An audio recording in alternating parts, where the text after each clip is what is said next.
Coming to you from a cozy little condo high atop Old 4th Ward, Atlanta. Welcome to The Ron Show on America One Radio. Here's your host, Ron Roberts. And a happy Juneteenth to those who are listening, whether on America One Radio, Progressive Voices via TuneIn, or wherever you podcast. Before I bring on a guest, Brian Recker, I want to play a rather interesting exchange between Senator Ted Cruz from the state of Texas and one Tucker Carlson. In a recent interview, the two of those sat down and had. I have to imagine Ted figured this was going to be a soft glove, easy interview, and it was anything but. This exchange about the rationale behind the U.S. government supporting Israel in its efforts, full-throated, without any hesitation whatsoever, it seems, especially under the current administration, and how it's actually impacted governments even when Democrats are in the White House. Take a listen to this exchange first. Growing up in Sunday school, I was taught from the Bible, those who bless Israel will be blessed, and those who curse Israel will be cursed. And from my perspective, I want to be on the blessing side of things. Of those who bless the government of Israel? Those who bless Israel is what it says. It doesn't say the government of it, it says the nation of Israel. So that's in the Bible. As a Christian, I believe that. Where is that? I can find it to you. I don't have the scripture off the tip of my... You pull out the phone and use the Google. It's in Genesis. So you're quoting a Bible phrase. You don't have context for it and you don't know where in the Bible it is, but that's like your theology? I'm confused. What does that even mean? Tucker. I'm a Christian. I want to know what you're talking about. Okay. Where does my support for Israel come from? Number one, because biblically we're commanded to support Israel. But number two... Well, hold on. I'm not holding on. Hold on. You're a senator, and now you're throwing out theology, and I am a Christian, and I am allowed to weigh in on this. We are commanded as Christians to support the government of Israel? We are commanded to support Israel. And what does that mean, Israel? We're told those who bless Israel will be blessed. But what? Hold on. Define Israel. This is important. Are you kidding? This is a majority Christian country. Define Israel? Do you not know what Israel is? That would be the country you've asked like 49 questions about. So that's what Genesis, that's what God is talking about. The nation of Israel, yes. So is that the current borders, the current leadership? He's talking about the political entity called Israel? He's talking about the nation of Israel. Yeah, nations exist, and he's discussing a nation. A nation was the people of Israel. Is the nation They're the descendants God's of referring Abraham. to in Genesis, is that the same as the country run by Benjamin Netanyahu right now? Yes. That was a pretty telling exchange between Tucker Carlson and Ted Cruz, and one that I think that a lot of Republicans are probably bracing for now that the signal has been given from one Tucker Carlson. Who expected that we would have an ally in Tucker Carlson? Anyway, joining me this morning to discuss this is Brian Recker. Brian, a former Marine officer, son of a Baptist minister, and an alumni of the fundamentalist Bob Jones University. I used to work in Greenville, South Carolina. I am familiar with BJU. Anyway, Brian spent 8 years as an evangelical pastor before deconstructing his faith to find a more inclusive spirituality. He also has a new book coming out soon. It's called Hell Bent: How the Fear of Hell Holds Christians Back from a Spirituality of Love. Brian, thanks for joining me this morning. I appreciate that. Great to be here with you, Ron. So, upon first glance, a lot of folks, especially those of us on the left, are blown away that we're finding common cause with one Tucker Carlson. And it dawned on me last night. I was on the Twitter X platform, and yes, I'm still there. I think what we're missing out on is that Tucker Carlson is a white nationalist. I don't think that there's any triangulation about that. But I also think he's got notes of anti-Semitism, too. And maybe that sort of characterizes why Tucker is the way Tucker is in recent days. That's certainly an option. You know, on the far right, you've got a lot of support for Israel, but you go far enough and, you know, there's a bit of a shoehorn theory where you come again to an anti-Semitic position. The other thing is he is notoriously cozy with Russia and Putin. So, you know, there could be some sense of playing that card. I don't know what it is. I certainly don't trust him. It's more of a broken clock being right, you know, twice a day situation from my perspective. But it does seem like there's been a shift in him recently. I don't know what's going on. Maybe some like AIPAC or conservative checks bounced to him or something, and he's, you know, finding money somewhere else. I think he can be whoever he needs to be in any particular situation. And so he's chosen this particular role. But it still seems to be a role, but it was an interesting and important conversation he was having. And I did love to see that rhetoric from Cruz being called out because it's so common in evangelical churches, what Cruz was thinking. Well, not only that, but it shows just how infected that thinking is into our governance. I mean, we're literally letting hundreds of billions of dollars go to Israel on the regular. And by the way, we're now flirting with World War III, a global disaster in the Middle East at the very least. And all of this is based on some passages in the Bible. Totally. I mean, this thinking was even influential to the Israeli state coming about in the first place in 1948. That was one of the reasons why the United States was so supportive of that project, despite the fact that it displaced millions of Palestinians. And part of the reason was that dispensational theology does have a grip on the imagination of so many Americans. And so it has to do not with what, and here's my big thing, because I am a Christian. And so for me, I have a Christian ethic, but my Christian ethic is fueled by what is good for the flourishing of humanity, the flourishing of people, what leads to health, wholeness, and not harm and death and violence. My ethic is not based on what's going to bring about the apocalypse, the end times, the war of Armageddon. Yeah. That is no way to think. But for some reason, well, I mean, I know why, but that is a very common way to justify a lot of actions. They say, well, this is inevitable. This is God's plan for the world. And it's based on a misreading of the Bible. All right, explain why it's a misreading. Why is it a misreading? Yeah. Well, it takes passages that... so for instance, the one that Ted Cruz mentioned, he said, if you bless Israel, you'll be blessed. Okay, that seems straightforward. But first of all, that was said to Abraham, and God made a promise of a tradition that would flow out of Abraham, a family of faith. That includes actually even Muslims and Christians came from Abraham's legacy. Those are both Abrahamic religions as well. Christians have historically seen passages in Romans, for instance, where the Apostle Paul talks about the church being grafted into that family so that we are all sons of Abraham through faith. In other words, you see through the scriptures, a spiritualization of these promises. We're not just talking about national borders, certainly not a modern nation state with military agendas that we just give a sanction on. When God said that Abraham would be blessed, that was not blessing the geopolitical aspirations of a modern nuclear power. And that would be a really goofy way to read that. So, I mean, that's one passage. There are other passages. For example, one of the common ones that would be mentioned is in Ezekiel, you have a vision of a new temple being built. And so that's a common thing that people will point to and say, well, that means that in the end times, there needs to be a national restoration of Israel and the temple has to be rebuilt because there is no temple in Jerusalem. It was destroyed in AD 70. And there is this vision of a temple in the Bible. And so they say, well, before the end times come, there must be a new temple. And so they want desperately to see that rebuilt. But what they don't understand, again, is that from a Christian perspective, Jesus very specifically said, it's not about what temple you worship at. Those who worship me worship in spirit and in truth. And the temple is a metaphor. It's a picture of what it is to worship God. And our goals are not to build temples in particular contested geographic areas. That is a woodenly literal way of approaching the text that ultimately causes violence in the world and does harm to even, I think, the intent of the text.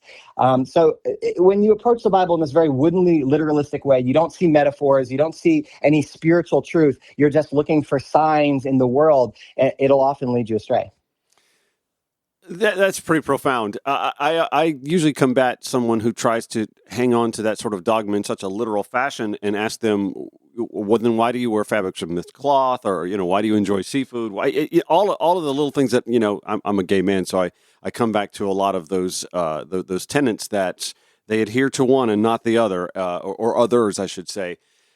It just, to me, it's sort of insulting. Not a Jewish person, not even a person of faith. I grew up in a Baptist church, so I'm very familiar with, the dogma, though, that it seems to me like setting the table for the end times seems counterproductive, counterintuitive, counter-Christian, if you ask me, but also insulting to the Jewish people. And I don't understand why that isn't spoken about more. It just seems like the existence of Israel, the support of Israel, isn't at all about what's best for Israel. It's what's best for, again, setting up the table for the end times, for the return of Jesus, for their own benefit.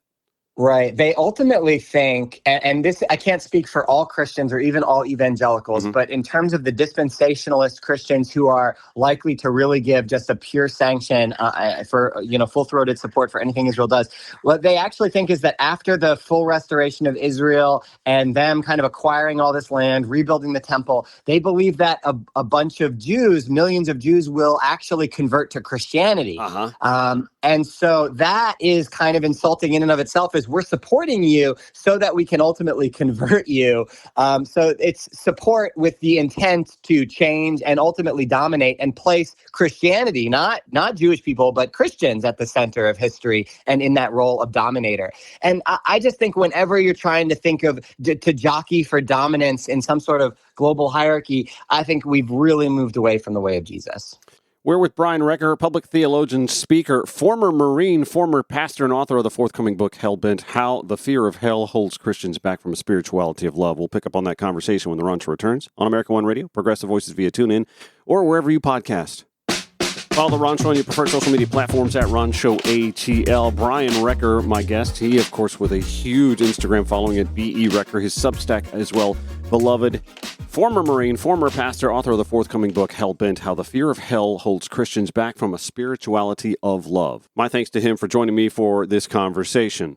I know your book comes out here in a couple of months, but I'm sure you dive into a little bit of this. And I only learned about the book today, actually, when I was doing a little bio on you before we had this conversation. The idea that the fear of hell holds Christians back from a spirituality of love really spoke to me. Just that subtext of the headline. Can you dive into that just a little bit more? Because I think that's a pretty profound thing that I think humanity has realized in recent times, anyway. That the stick keeping us in line isn't really what's making our souls better for a passage to heaven, if that is to be the case for us. Absolutely. And although my book is not as much about the geopolitical issue with Israel, it is similar in the sense that it is these alternate apocalyptic priorities, whether it be bringing about the end times or seeing who's in the afterlife. In other words, these sort of punishing future-oriented ideas that we're preparing for. And it really takes our eyes off of what spirituality is actually about, which is growing in love in the here and now. In this present moment, what does love require of me today? What does justice look like? How can I follow the way of Jesus today? That is not the priority, when the priority really is we need to convert as many people as possible to get as many people into heaven. Then the goal really becomes believing the right things as opposed to behaving the right way or the most loving way. And so I do believe that these apocalyptic sensibilities and a focus on the afterlife instead of this life has really robbed Christians of a true, deep, meaningful spirituality for the here and now. And so the argument in my book, I really show not only how hell is unbiblical, and I actually think that the doctrine of hell is primarily a medieval creation. It is not the message of Jesus. It's not what the Bible's really about. It is, as you mentioned, kind of a stick it makes spirituality about punishment avoidance. But not only is it unbiblical, it really twisted our very understanding of spirituality. Those of us who grew up in this kind of church, and you would know this growing up in the Baptist church, you were taught from an early age not to trust yourself or listen to yourself or love yourself because you were a damned dirty sinner who was worthy of hell. And so we didn't learn how to listen to our intuition. We also didn't really truly learn how to love our neighbor because our goal was to convert our neighbor. When somebody is going to hell for disagreeing with you, you can't really enter into a relationship of mutuality and love with them. You have to change them and convert them. And then ultimately, I think it made it difficult to love God, because who God was ultimately a punisher who was willing to send the vast majority of people who've ever lived to suffer in hell. And ultimately to say, oh, well, you love God, you have to love God and God loves you, right? That is almost a form of gaslighting, when if you don't love God, you're going to be punished. And so ultimately, even coming into that relationship with God is a coercive thing. And so I realized how woven this idea of punishment avoidance and fear was into the very bedrock of our spirituality. And ripping that out would take more than just saying, hey, I don't think there's a hell. We have to actually reconstruct a bit of a Christian spirituality that has nothing to do with punishment avoidance in the next life, but is rooted in loving like Jesus in this life. And so that's really what that book is about. So when you were constructing the book and how you were going to market it, I'm curious, was there a decision, a purposeful decision made, I guess I should say, to focus on hell versus the promise of heaven? Because you could also make the statement how the promise of heaven holds Christians back from a spirituality of love. Yeah, I think that there is an afterlife focus in general that does distort Christian spirituality. And I myself am quite agnostic on what actually happens when we die. I call myself a universalist because I do believe that we will all ultimately return to God's love. But I don't believe that those pictures of heaven that we often see, you know, people in the clouds and that sort of thing, are literal. I think that most of the ways that the Bible talks about heaven are quite metaphorical. The reason I did focus on hell, my own story, I grew up in fundamentalism. I went to Bob Jones University. So much of my spirituality was based on myself not going to hell. And I grew up having dozens and dozens of salvation prayers. You know, we had revival meetings every year where I would, you know, they would have with every eye closed, every head bowed, nobody looking around. It's just you and the Lord. And if on the way home tonight, you got into a car accident that took you into eternity, do you know for sure that you would stand before the Lord and that he would let you into his heavenly kingdom? And if not, I want you to pray this prayer with me. And oh boy, did I pray that prayer every single time just in case. And then they'd say, and if you prayed that prayer, I want you to raise your hand. And I'd be like, oh, dang it, I'm the pastor's son. I don't want to raise my hand again. I've raised my hand 300 times to this prayer already. The peer pressure, right. Out of that sense of fear and not wanting to miss out on whatever God had for me, you know, I'd raise my hand, embarrassed as I was. And I really did, this fear and fear of punishment avoidance really did corrupt my formative understanding of spirituality. I think many Christians can resonate with that idea. Ultimately, you kind of grow past that anxiety and you should learn not to think about it. You kind of compartmentalize it. But at the end of the day, if you ask somebody what their Christianity is about, or even if you ask a pastor what the purpose of their church is, the purpose of their churches tend to be to get as many people to convert to Christianity as possible. And why is that? It's because people are dying and going to hell. And when I talk about the fact that I don't believe hell is a literal place, one of the most common responses I get from people is, well, if there's no hell, why even be a Christian? Or if there's no hell, what's the point of Jesus? Why did Jesus come? Why did Jesus die? In other words, the whole system is really built on saving people from hell. And I think that's a really small spirituality. Like if your purpose for spirituality goes away when some future punishment goes away, I think you've totally missed the point. We're with Brian Recker, former evangelical pastor, author of the forthcoming book, Hellbent, How the Fear of Hell Holds Christians Back from a Spirituality of Love. Let me bring this back to the Ted Cruz, Tucker Carlson conversation, though, because we see this laid bare before us, how someone who has, I don't want to say a thin grasp of Christianity, but he just has a vague recollection of what he was taught in Sunday school that continues to this day to influence how he thinks as a politician, with troops, you know, serving here and abroad, on the line, you know, the potential for a nuclear disaster in the Middle East unfolding before our very eyes. It's pretty scary that this sort of distorted thinking is so prevalent in our politics now. Totally. I mean, the fact that what would drive such a big geopolitical decision as this, you know, would be a Bible verse written thousands and thousands of years ago to Abraham, you know, and now that's affecting how Ted Cruz, you know, I do think it's disingenuous personally. I don't think he's actually being honest about that. I think he's trying to play to his base, and he thought Tucker was going to be on his side and endorse that. Here's the thing. People like they think people are so dumb. And that does make me mad, because it really fails. It fails the most basic moral test. Like, oh, we got to bless Israel. So I think Tucker, you know, he pushed him on that. What does that actually mean? At what point do we stop blessing Israel? Like, if they want to bomb us, do we still say, well, they're Israel. We've got to let them. We've got to roll over and let them bomb us. Like, what are you talking about? It doesn't really work. It's not logical even to think that blessing Israel, some vague concept from the Bible, would now mean that we have to support any war that they go into. It's a very silly, no ethical person would really think it through that way. And yet, many Christians just thoughtlessly go along with that because they don't want to be on the wrong side of God. You know, and evangelicals are, I think, unfortunately used to kind of turning their brains off a little bit and listening to their spiritual authorities, spiritual leaders, when they say, hey, we've got to bless Israel. And it makes me sad that, unfortunately, evangelical Christians have been really on the side of every war that America has thrown their way.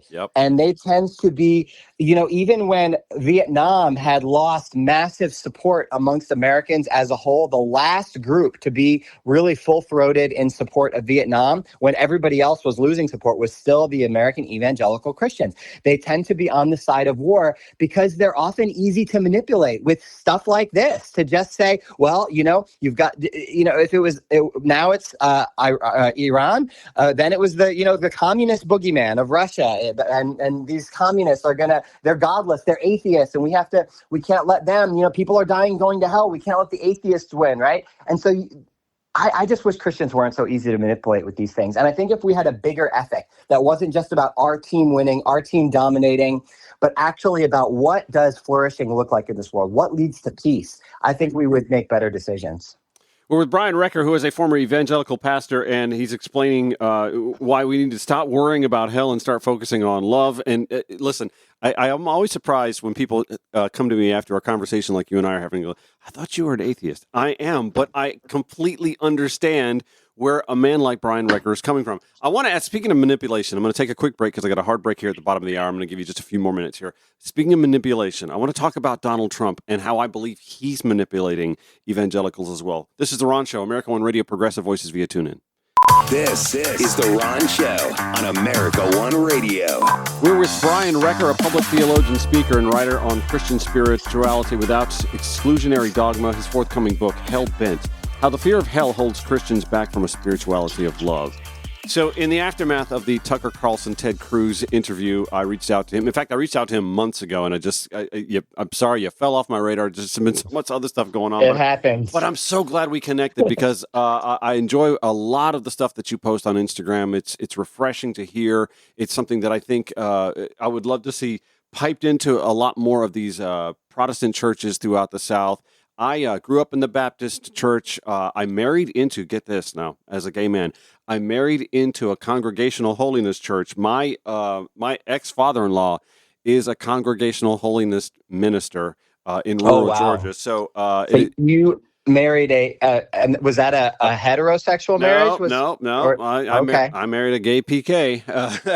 Wow, that's awesome. It was. I bet he's got some stories, huh? Oh man! And listen, at the end of the day, that church was a very loving community to us, and I still think very fondly of his parents, despite the fact that like mom wanted to greet me with a shotgun on day one. Oh my gosh! Yeah, I mean, after that, things thought out quite nicely. It took a minute, but nonetheless, we were talking about manipulation and how the Bible and how politicians are using the Bible and passages from the Bible to manipulate their base. But I also happen to think Donald Trump, who I do not believe is much, if at all, a Christian, I think he also uses manipulation in this realm as well. Do you? I mean, we saw him trying to sell Bibles with his name inscripted on it, which should have. He made existed, millions. Yeah, if hell existed, he's damned to hell for that. Yeah, but to speak to me about that manipulation. Your belief on like just how Christian do you think Donald Trump actually is? Well, I don't know the man's heart. I can imagine that we all do. He's a human being at the end of the day, and I have to think that. I do try to have I believe in the fundamental goodness of people. I do believe that. And so while I abhor so much of what Donald Trump stands for, I do hope that at least at some level he wants to be doing the right thing. I don't know how cynical he actually is.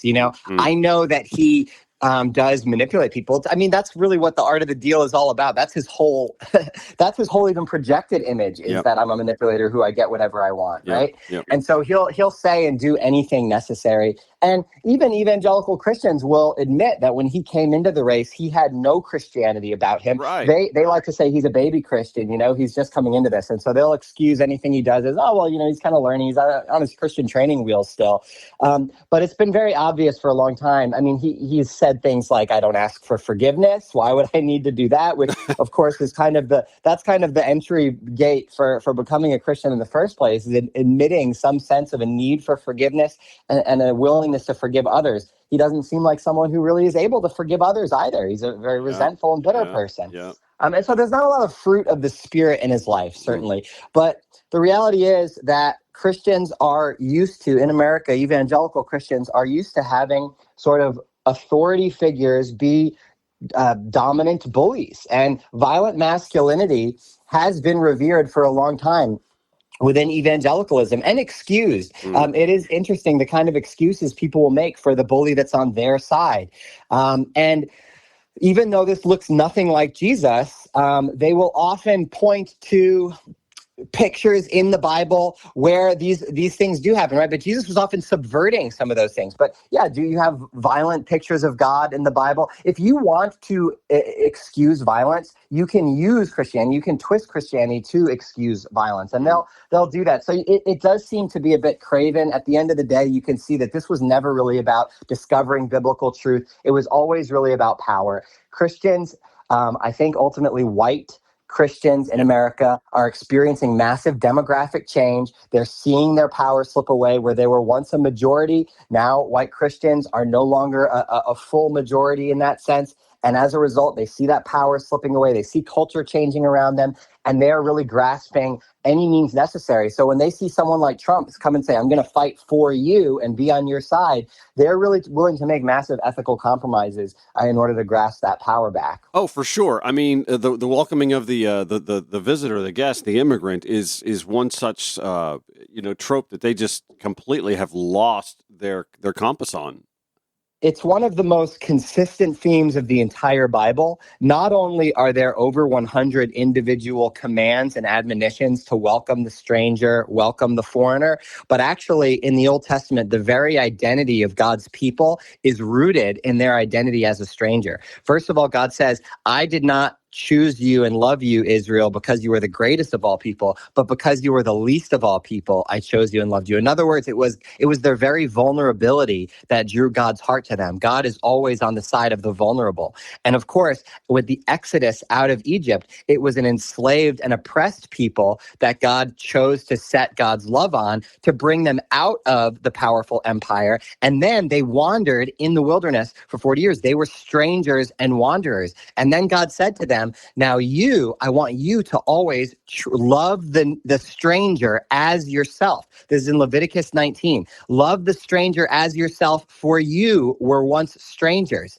So I want you to treat the foreigner as a citizen, because you were once strangers in Egypt. In other words, in the very identity. And, as a more progressive Christian, I'm open to even the archaeology and the history that says, hey, that Exodus in Egypt probably never actually happened. That is a mythological story, which actually to me makes it even more interesting, because that means that this people created as their origin story a story of vulnerability, exile, and foreignness, rooted their identity in that, and then really as their very identity said, this is who we are, so that we will treat other foreigners, other strangers, people who are different from us, we will treat them better, because we live in a world where we other people, where we are constantly separating people out into us and them, so that we might have war against them, so that we might other them and see them as different from us.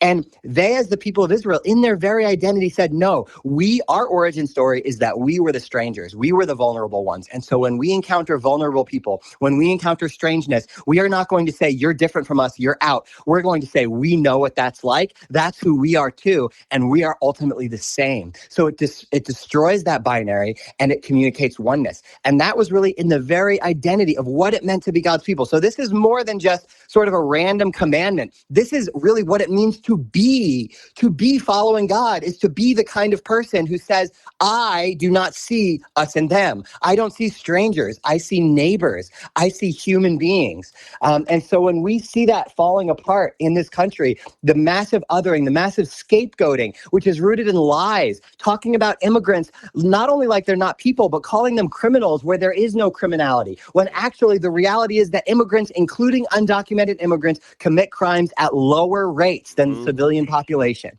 That is a fact. And yet, if you turn on Fox News, all you're going to see is story after story of criminality, of rapes and murders and all these things. They'll pick the one rape, the one murder, and they'll blast it like this is what immigrants are. And that twists people's hearts towards the other, when actually what we're supposed to do at the essence of spirituality, at the essence of what it means to be God's people, is to open our hearts to the other. And so it is really hard and sad for me to watch this happen. When you speak about the story of the Exodus, I keep thinking about Judaism in Israel as well. Though, how is that story how is that lost on the Israeli mindset, on the Israeli governmental mindset? Because it seems like it would hit more home with them than anyone else, Sure. and yet here we are, at the steps of what could be a global catastrophe, with already a lot of bloodshed at the expense of Palestinians and Gazans in recent. And listen, I understand a response to Hamas, a proportionate response to Hamas, but we've gone beyond that.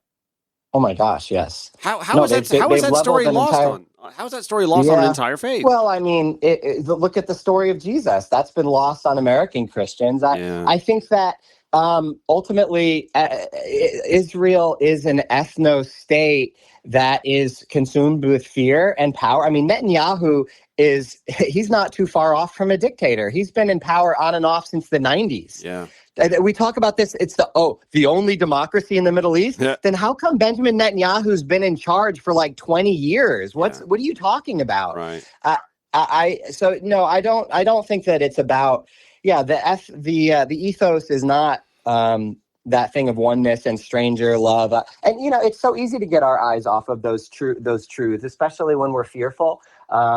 And I think that tribalism is very much a part of our nature. That's what we're supposed to resist. That's, in a Christian tradition, we might even call that our sin nature. But what's funny is that need to make someone an enemy, which I see that as the part of ourselves that we have to actually overcome through spiritual practices. For some reason, that seems to be fully embraced by many of the spiritual traditions like evangelical Christians. Well, and when you speak of evangelical Christians, I mean, there's a long and storied history to this, and the manipulation part. Let's get back to the manipulation part. Like, slaves were manipulated in believing in what was being taught to them from the Bible, cherry-picked, of course, because they needed to be held in check. Again, the use of the stick, as the Bible was in this case, to be held in check because that was God's role for them. Right. Yeah, it's a really interesting thing. I love to actually think about the evolution of Black Christianity and the way that, I mean, first of all, it's an absolute human tragedy. The fact that, first of all, when colonization occurred and when the slave trade occurred, millions of Africans were kidnapped from their homelands, millions died through the Middle Passage, and yet the slaveholders justified that decision partly with Christian logic, saying, "Hey, listen, we know that this seems bad, but the reality is they were pagans and they were all going to die and go to hell in their homelands anyway. And so even though many of them are dying in these boats, at least we were able to give them the gospel so that if they die, they can go to heaven. They have that chance." And so that logic is that spirituality of hell logic that, my book is a little bit about as well. But one of the great ironies, though, of religious history is that, they did exactly what you said. They gave them a pretty watered down version of Christianity where they removed parts of the Bible, like the Exodus, where the Israel slaves were freed from Egypt, and they emphasized verses like the slaves obey your masters. The Bible can be twisted to support just about anything you want. But when the enslaved people got a hold of the scriptures, they found in the scriptures a very different Jesus than the one that was being fed to them. Right. And they realized that actually the man Jesus, not the God man that these people said was on their side, hey, you have to believe that Jesus is God and you go to heaven and zip zap zoop, it's all about the afterlife. They realized that Jesus had a very relevant message for this world and this life. And they began to worship the Black Christ, who they saw was on their side, and really empathize with their suffering. When they looked at the kind of people that Jesus hung out with and did ministry with, they realized he was always critiquing people like the slaveholders and standing up for people like them. And so many of them embraced Christianity, certainly due to the manipulation and the fact that they were forced into it. But many of them also made it their own. And from that has risen a beautiful tradition of Black liberation theology, which is a Christianity that I can really get behind, that's rooted not just in the saving death of Jesus, where for some Christians, you don't even need the life of Jesus. Jesus was born, he was born as God in the flesh, and then he died for your sins. What happened in the middle? well, not that important. The point is he died, I'm washed in the blood so that, when I die, I can go to heaven and that sort of thing. That is the white Christ. That was the Christ that enabled the slaveholders to say, hey, nothing really matters with our kidnapping and pillaging as long as, we give them the gospel. That's what we're supposed to do because it's about the afterlife. But the enslaved people saw a bigger gospel about this life. Yeah, exactly. Live. Yeah, exactly. Live and treat each other with kindness. Do unto others. To me, the do unto others part is like the most important lesson to learn. And yet here we are, at each other's throats. And you mentioned tribalism and, threatening another world war with Iran. We're with Brian Recker, former evangelical pastor, author of the forthcoming book, Hellbent, How the Fear of Hell Holds Christians Back from a Spirituality of Love. My last question to you. One of my favorite movies, Denzel Washington, Book of Eli. I think it tells a story that the folks who are of a religious faith and those who question it can see how religion is manipulated. Are you familiar with the movie, or do you? I am, but boy, it's been a while. I saw it when it came out. So I remember I really liked it, but I'm trying to remember the plot. Yeah, so Denzel plays this character in an apocalyptic future where he has a book, and he has possession of a book. It turns out to be the Bible, right? Yes, I remember that. yes, and all of these leaders from different tribes that he's walking past to try and get to. I think it's San Francisco. What's the prison there? The island, Alcatraz. Alcatraz, and that's where like the last of like civilized humanity is trying to reassemble after whatever apocalyptic event happened. And yet he's trying to navigate his way there, and he comes past all of these, tribal leaders who realizes he has possession of this book, and they want it, and they need it. And it turns out the reason they need it is because they know that book can help them control the population. Mm-hmm. I don't know. I've always thought that movie was sort of poignant and sort of a bit of a lesson for humanity that's what's happening to us now. It's absolutely true, and it is being used that way. I do think that the Bible is a tool that can be used for whatever the agenda is that you bring to it. If you bring an agenda of violence, you can find violence to justify in the Bible. For sure. And if you bring an agenda of peace, you can certainly find peace there as well. Which is why it is important, I think, to empower people to read it with their own intuition turned all the way on. I don't.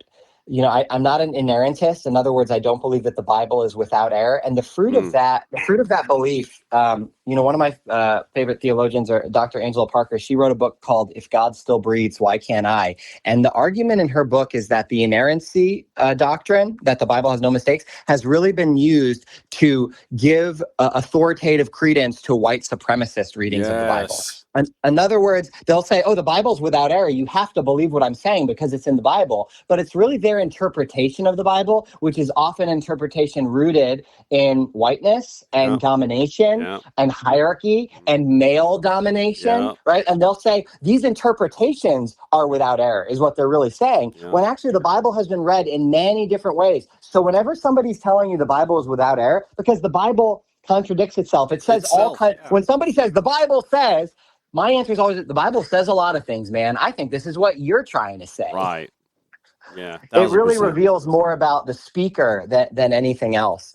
And for, to bring it back to what you just said a moment ago, like for you found the core in Jesus's teaching, do unto others as you'd have them do unto you. And I think that Jesus does in fact say, that's not just you saying, I think that might be the center of it. Jesus literally says, this is the whole law and prophets. In other words, that's Jesus, the whole law, that's the Old Testament. This is Jesus saying, this is what the whole Bible is about. It's supposed to point us into this idea of really, if you want to whittle that down to one word, it's empathy, which is why it's interesting now seeing the right go to war on even the very concept of empathy, because that does undo so much of that mindset. Absolutely. Brian Recker, former evangelical pastor, former Marine too, by the way. Thank you for that service, and author of the forthcoming book, Hellbent, How the Fear of Hell Holds Christians Back from a Spirituality of Love. Man, thank you so much for the time today. I appreciate the conversation. It's a great conversation, Ron. Indeed. Much in large part to you. I appreciate that. All right, so we're going to catch up on some headlines for the final segment of The Ron Show. Thank you so much for listening, whether it's on America One Radio, Progressive Voices via TuneIn, or wherever you podcast. Final few minutes of today's Ron Show on Juneteenth. I want to read a piece from Amber Roldan at the Georgia Recorder, who notes that Selena and Howie Newton, first-time visitors at Marietta's Juneteenth festivals, but the anniversary of the official end of slavery in America has always been a big deal in their household. Selena enjoys decorating the front of their house during the month of June to mark the occasion, and as they strolled through Marietta Square last weekend, the couple sported Juneteenth shirts and color-coordinated shoes, saying, "We really don't celebrate the 4th of July as Independence Day the way some people do." That's Howie Newton. So that has a lot to do with why I feel the way I do about Juneteenth. This year, Georgia's Juneteenth celebration are happening at a fraught time nationally for diversity, equity, and inclusion initiatives as President Donald Trump moves to scale back DEI programs and funding. And some of these Juneteenth celebrations, including here in Georgia, have felt the impact as some sponsors withdraw their support. I should note as well that has also occurred with a lot of pride events throughout the month of June. The same party, the same politicians that talk about freedom and liberty, they mean that not for the marginalized, obviously. And you can see that in action and in word. I suppose if you ever get the chance to speak to someone who questions the necessity of Juneteenth, you can explain to them that for the enslaved in this country, there was no July 4th until there was a Juneteenth in the late 1860s. And if that person does wish to celebrate liberty and justice for all, then they can certainly understand the necessity of celebrating Juneteenth, or at least acknowledging that those who are celebrating Juneteenth are doing so for very valid reasons. A couple other stories that we've kept our eye on in recent weeks. Sam Stockard at the Georgia Recorder reporting that the U.S. Supreme Court in a potential landmark decision upheld Tennessee's law prohibiting gender-affirming care for minors, saying children who seek the treatments don't qualify as a protected class. That could have an impact on a Georgia case as well. Also, we've talked about this story for the last couple of days. Lataro Grinspan at the Atlanta Journal-Constitution reports late yesterday, a Spanish-language journalist who built a mass following on social media by documenting immigration and customs enforcement raids will now have to fight his own deportation battle after being taken into custody by federal authorities early Wednesday. Mario Guevara's case has drawn widespread attention since he live-streamed his own arrest at a protest on Saturday outside Atlanta. Here's the part that's really concerning for me here, too. An international nonprofit that defends the rights of journalists said it knows of no other reporters in the United States who have been similarly taken into ICE custody amid the ongoing Trump immigration crackdown. In a statement, Catherine Jacobson of the Committee to Protect Journalists said Guevara's case signals a frightening erosion of press freedom in the United States. Further in the article, the National Association of Hispanic Journalists on Wednesday called for Guevara's immediate release, stating, "Arresting a journalist for filming public police activity is a violation of the First Amendment and undermines the essential role of the press in holding government accountable." That's President Dunya Ilvir. It sends a dangerous message that journalists, especially those covering immigrant communities, can be targeted and criminalized simply for doing their jobs. Here's the concerning part. Lataro Greenspan reports that police body cam footage obtained Wednesday by the Atlanta Journal-Constitution shows police warning Guevara to get off Chamblee Tucker Road, where he was filming, and get on the sidewalk. "Last warning, sir, get out of the road," can be heard around 2:20 p.m. mark on the video. Guevara complied, but jolted back to the road moments later when what looks like a tear gas canister detonated near him. At least one other person, a photographer, also stepped on the roadway at that moment, and Guevara can be seen trying to shield his face. Yet another incident where police activity causes the chaos that they wish to arrest someone or people for. Oddly enough, it's North Korea that doesn't allow foreign journalists into their country, and here we are acting a lot more like North Korea. There are over 1,500 accredited foreign journalists in the United States, according to the Foreign Press Center's database, and they list 795 media outlets from 113 countries and territories, represented by at least one correspondent in Washington. What will the arrest of Mario Guevara and his detention to an ICE facility, God knows where, we're guessing South Georgia, what will that do? What sort of message did that send to foreign correspondents here legally, as Guevara was, and the entities that they work for? What sort of message does it send to them? What sort of message does it send to the world? That we're closer to North Korea? Saudi Arabia even, when it comes to how foreign journalists working here legally are treated by law enforcement. And what does it say to citizen journalists when local law enforcement finds a way, through their own action, to arrest someone who's just detailing what law enforcement is doing using something as simple as the camera recording video on their mobile device. We live in some challenging times. It's going to do it for today's Ron Show. I want to thank Brian Recker for joining us today. If you missed any of that, the show re-airs 9 a.m., 5 p.m. Weekdays on America One Radio, 11 p.m. Progressive Voices via TuneIn, and then we take it to podcast. Show notes, as always, at ronshowatl.com. See you tomorrow. Have a great day.